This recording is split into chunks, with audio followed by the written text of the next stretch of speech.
Good evening. It's Sunday, January 28th, post-meeting in New Waterford. I did go live on YouTube with it, but it didn't process and it didn't get saved, and I lost the whole thing. So, here's how it went. Welcome everyone to the 3rd Cape Breton Island Autonomy meeting. I'm Darlene LeBlanc of Gabarouse area. I FaceTime chatted with Mark McNeil of Cape Breton Island Autonomy Association Friday evening, and we discussed a few things about the group and the goals of the group and how to get the Cape Breton population involved. First, I want to express that this group is for supporters of Cape Breton Island's quest for autonomy. By joining this group and becoming a member, you are acknowledging that you support the move that Cape Breton Island should become self-governance and that you truly believe that Cape Bretoners deserve better. This was quoted by Mark McNeil on the group Facebook page. About Mark McNeil, he is a University of Edinburgh Law School alumni and leads Cape Breton Island Autonomy Association group. Since he was a high school student, Mark has never given up his view that Cape Breton Island should be of its own province, a view shared by many. In 1978, as a high school student, Mark published in the local newspaper advocating that Cape Breton Island should be its own province. Mark stated that if the idea of Quebec being a nation within a nation is accepted, then surely Cape Breton as a province within a province should also be accepted. He argues that from 1784 to 1820, Cape Breton Island was a distinct colony, much like PEI and New Brunswick, created under similar royal proclamations and commissions with instructions from King George III. Unfortunately for Cape Breton, the death of King George III in 1820 saw Nova Scotia administratively annex Cape Breton Island in October of that year without consultation with our island's colonial government. He adds, its Cape Breton Island's constitutional is respected, restored, and a renaissance is rekindled.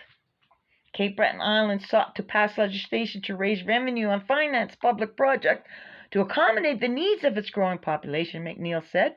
Nova Scotia's response, with King George III's passing, was to secure Cape Breton Island revenues by annexing it.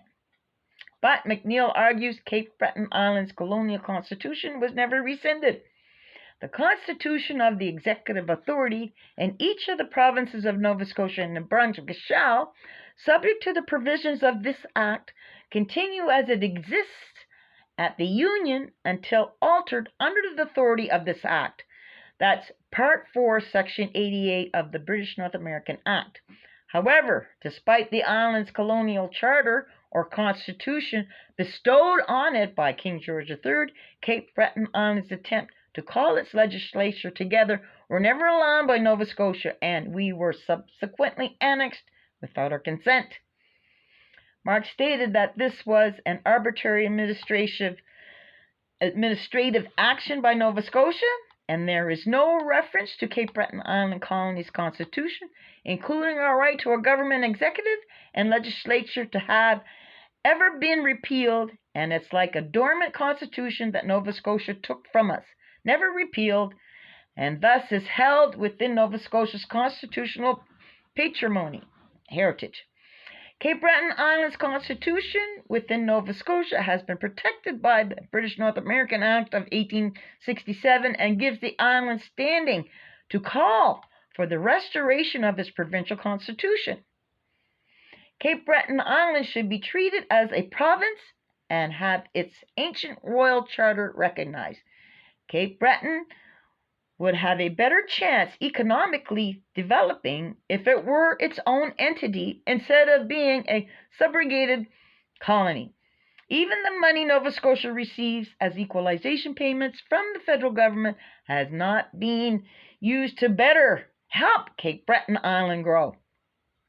The Human Rights Charter of the United Nations, the International Covenant of Economic, Social, and Cultural Rights, and the International Covenant on Civil and Political Rights all affirm the right of self-determination of all peoples, by virtue of which they freely determine their political status and freely pursue their economic, social, and cultural development. That was an excerpt from an article where Mark McNeil was interviewed by the Canadian Law in April of 2022. Even though the group membership is growing rapidly of late, with 6,193 members as of this evening, and some people are still not sure what this movement is about, I explained to Mark that unfortunately no one from the group was available to speak on the group's behalf at the past two meetings, so people are still not totally certain of what's going on. That said, he sent me tons of information to review. I didn't have much time to go through the dozens of files he sent me. However, this is a basic summary of what the group is about, a bit of history of Cape Breton, and then we can open it up to the floor for ideas, innovations, questions, and much more. So this is an official meeting commencing at 7 p.m. January 28th in Waterford, in the province of soon-to-be, we hope, Cape Breton. This is sort of an introductory, and I'll try to be brief. Cape Breton Island is a rugged and irregular-shaped island, approximately 175 kilometers long by 135 kilometers at its widest, and is located at the eastern extremity of the Gulf of St. Lawrence. Its landmass slopes upward from south to north, culminating in the massive highlands of its northern cape, the highest elevation in the Atlantic region. A saltwater lake, the Breton, forms the inland's core and has provided the only significant access to its interior for the purpose of settlement. Divided politically into four counties, Cape Breton, Inverness, Richmond, and Victoria, it is separated by mainland Nova Scotia by the narrow Strait of Canso, bridged by a 2-kilometer causeway built in 1955. Its name likely derives from the Basque Cape Breton, a location near Bagnon, France. Cape Breton Island's first residents were likely maritime archaic natives, ancestors of the Mi'kmaq. The island was probably known to Basque fishermen as early as the 15th century, and was sighted and identified by John Cabot in 1497 and Jacques Cartier in 1534. Claimed by the French as part of Acadia, it remained largely undeveloped and unsettled, apart from a minor role as a fur trading and fishing outpost. When the Treaty of Utrecht in 1713 ceded most of Acadia to the British, the French retained Cape Breton, which they renamed Ile Royale. Shortly thereafter, they began construction of the fortress of Louisbourg at a small harbor along the southeast coast. The French relocated, and the French garrison was established in the central eastern part at St. Anne's. As the harbor experienced icing problems, it was decided to construct a much larger fortification in Louisbourg to improve defenses at the entrance of the Gulf of St. Lawrence and to defend France's fishing fleet on the Grand Banks. The French also built the Louisbourg Lighthouse in 1734, the first lighthouse in Canada and one of the first in North America. Louisbourg itself was one of the most important commercial and military centers in New France. Although Louisbourg was captured by New Englanders with British naval assistance in 1745 and by the British again in 1758, Ile Royale remained formally part of the colonial France until it was ceded to Britain under the Treaty of Paris in 1763. For its time, it was the most imposing European-style fortress in North America. When Louisbourg and the rest of New France fell to the British during the 7 Years' War, the fortress was destroyed. Britain merged the island with its adjacent colony of Nova Scotia, which is present-day the peninsular Nova Scotia and New Brunswick. The first permanent settled Scottish community on Cape Breton Island was Judique, settled in 1775 by Michael Moore MacDonald. He spent his first winter using his upside-down boat for shelter, which is reflected in the architecture of the village's community center. He composed a song about the area called Aux Alains en Tête, or Flair is the Place. Cape Breton became part of the colony of Nova Scotia in 1763, but it remained largely undeveloped until 1784, when it became a separate colony and remained so until 1820. as one of several separate jurisdictions created for the Loyalist refugees. The Loyalists, who made Sydney the capital of their new colony, were soon overwhelmed by successive waves of Scottish immigrants. They occupied most of the available arable land along the seacoast and around Bredor Lake, and with a few hundred returning Acadians, they made up the bulk of the island's largely rural population, which subsisted mostly on farming and the inshore fishery. In 1784, Britain split the colony of Nova Scotia into three separate colonies: New Brunswick, Cape Breton Island, and present-day peninsular Nova Scotia, in addition to the adjacent colonies of St. John's Island, renamed Prince Edward Island in 1798, and Newfoundland. The colony of Cape Breton Island had its capital at Sydney on its namesake harbor, fronting on Spanish Bay and Cabot Strait. In 1820, the island was re-annexed to the jurisdiction of Nova Scotia following almost 40 years of tempestuous separate status. Large-scale shipbuilding began in 1790s, beginning with schooners for local trade moving, and in 1820s to larger brigs and brigantines, mostly built for British shipowners. Shipbuilding peaked in the 1850s, marked in 1851 by the full-rigged ship Lord Clarendon, the largest wooden ship ever built in Cape Breton.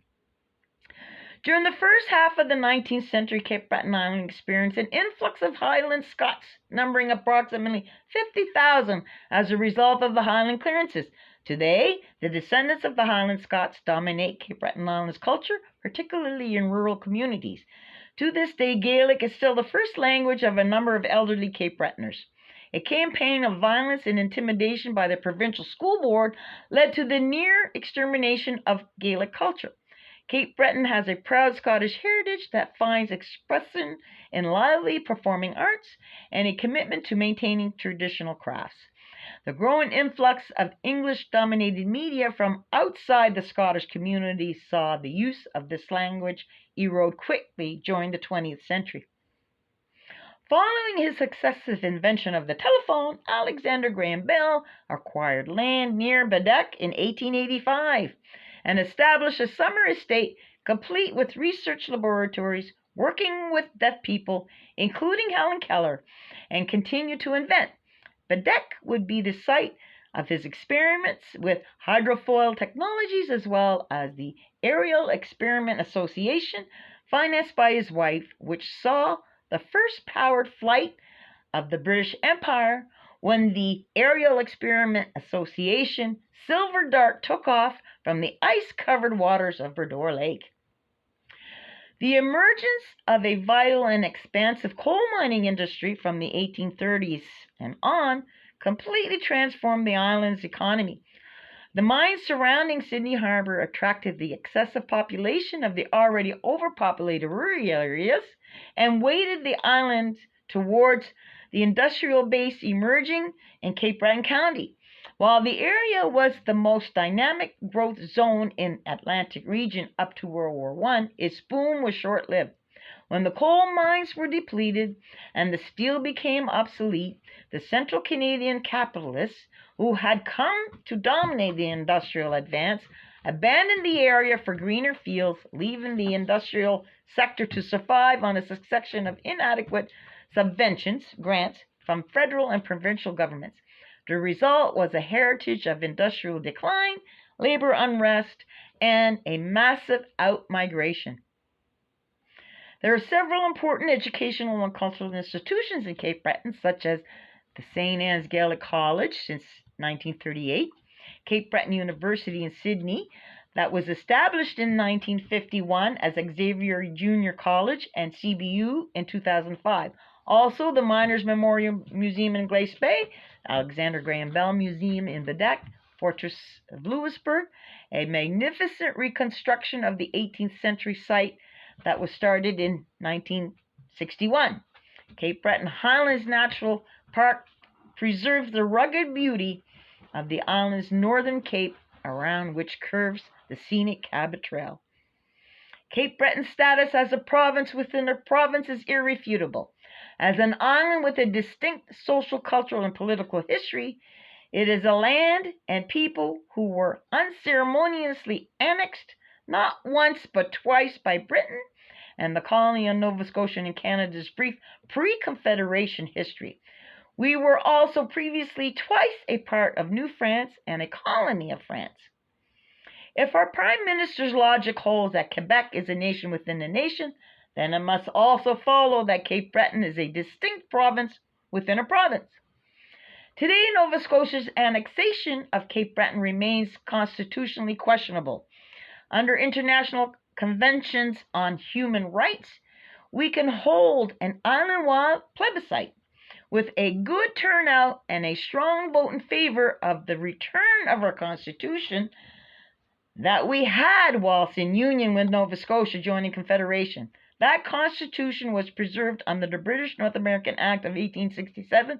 Therefore, we have grounds for separation from the mainland of Nova Scotia and Canada if our plebiscite is rejected. Then we would be able to appeal to the International Court of Justice and the international community for support. The question for Nova Scotia Premier Tim Houston is, are you prepared to follow the Government of Canada's lead of recognizing Quebec as a nation within a nation by tabling a motion in the Nova Scotia legislature declaring Cape Breton a province within a province? I reasonably suspect our Premier would not dare polarize our province on such an issue by taking a stand. However, for wary Cape Bretoners, I assert the proverbial Canadian Constitution can of worms is about to be reopened. Did you know that there was a petition to separate from mainland Nova Scotia in 2020? However, the draft was never actually put into print. It pretty much reads as follows. I note that I summarized it. Petition to the House of Commons in Parliament assembled for Cape Breton Island provincial status. Cape Breton Island, CBI, counties of Inverness, Richmond, Victoria, and Cape Breton are hereby called upon to form a provincial legislative assembly on an equitable appointed basis to serve until an elected assembly is gathered, and therefore your petitioners call upon the Parliament of Canada to act within its powers. 1. To recognize and accept Cape Breton Island as Canada's 11th province and newest member of the Canadian Union of Sovereign Provinces. 2. The people of Cape Breton Island have expressed the desire for recognition of the province of Cape Breton Island as a distinct society which includes French, Gaelic, and Mi'kmaq languages and their unique cultures within Canada. 3. The annexation scheme of 1820 has also deprived Cape Breton Island of its invaluable natural resources, roads, ports, railways, and other property, and reduced this otherwise free, happy, hard-working, and culturally rich island to a degraded condition of servile dependency on the government of Nova Scotia and Canada. 4. Whereas, ironically, in 1868, Nova Scotia, Canada's first separatist province, passed a motion in the Nova Scotia House of Assembly refusing to recognize the legitimacy of Canadian Confederation. And 5. Whereas the 1868 Act has never subsequently been rescinded, we, the residents of Cape Breton Island, hereby declare provincial independence and endorse the Confederation of Canada. Cape Breton also should be at the negotiating table as its own true provincial entity. It has been commented by members of Cape Breton Island Autonomy Group that Cape Breton needs independent structured governance based on an independent legislature, and that Cape Breton Island Autonomy is exactly about independent Cape Breton government, be it provincial or territorial. So, I put the question out to you all. How do we do that? Here's something else to consider. Our island is dying, and we require fundamental governance change if we are to survive. We must ask, is Cape Breton declining because of circumstances, or is it by design? The formula of the province of Nova Scotia applies to the distributing the equalization funding of $2.8 billion in the 2023-2024 that it receives from the federal government, a sum so large only because of the poverty and deprivation, particularly in CBRM, runs so deep. It's been misused to exacerbate socioeconomic disparities. Out of the $2.8 billion, roughly $600 million should go to municipalities such as CBRM because of their property tax disparity alone, which is the highest, not just in Nova Scotia, but in Canada. In short, if we are to force change, we must support these efforts by electing officials who are dedicated to Cape Breton and bring integrity and fairness back to politics, ensuring Cape Breton can prosper. This was an introductory to Cape Breton Autonomy Association, and let me end this by saying, hear you Cape Bretonians, descendants of the brave, enroll yourselves together, and freedom you shall have. Muster all your energies and set your country free.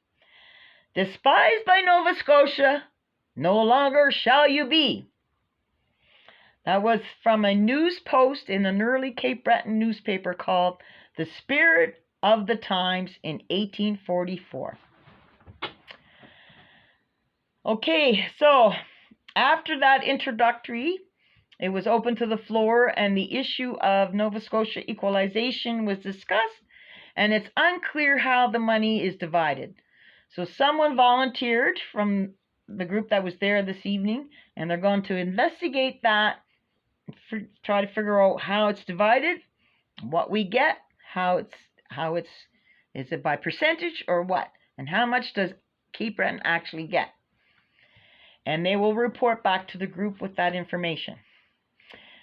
It's thought that mainland Nova Scotia used Cape Breton's poverty to get higher equalization payments, yet they never do anything to improve Cape Breton.